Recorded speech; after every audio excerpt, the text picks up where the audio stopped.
Audit করানো হয় না। অডিট করানো এটা একটা সংবিধান, সাংবিধানিক বিধান।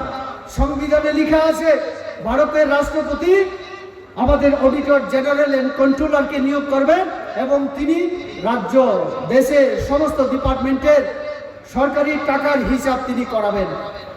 উনার দপ্তর আমাদের গভর্নরকে চিঠি লিখেছিলেন যে ত্রিপুরা রাজ্যে এডিসিতে মথার সরকার অডিট করায় না, আর্থিক শৃঙ্খলা নেই, তারপরও তারা এখানে করাচ্ছে না। আমরা বিজেপির তরফ থেকে, জনজাতি মোর্চার তরফ থেকে আমরা ডেপুটেশন দিয়েছিলাম জোনাল, সাব জোনাল চার্জশিট দাখিল করে, কিন্তু আজও সেই অডিট তারা করায়নি।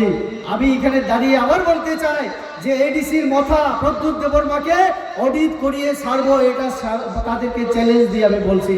অডিট করিয়ে ছাড়বো, জনগণের টাকার হিসাব দিতে হবে, না হলে জেলে যেতে হবে।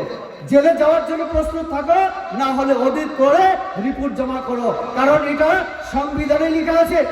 তুমি প্রদ্যুৎ বাবু তুমি তো বলো যে রেবতী ত্রিপুরা সংবিধান সম্পর্কে কোনো জ্ঞান নাই তার। আমি না হয় সংবিধান জানি না, কিন্তু তুমি তো প্রদ্যুৎ, তুমি তো রাজা, তুমি তো সংবিধান জানো, তুমি তো পড়াশোনা শিক্ষিত, তো তাহলে এটা তোমার খেয়াল রাখা দরকার। প্রত্যেক দিন তুমি বলো কনস্টিটিউশনাল সলিউশন সংবিধানের মাধ্যমে সমাধান করবে, তাহলে সংবিধানে যেটা লেখা আছে তুমি সেটা কেন করো না?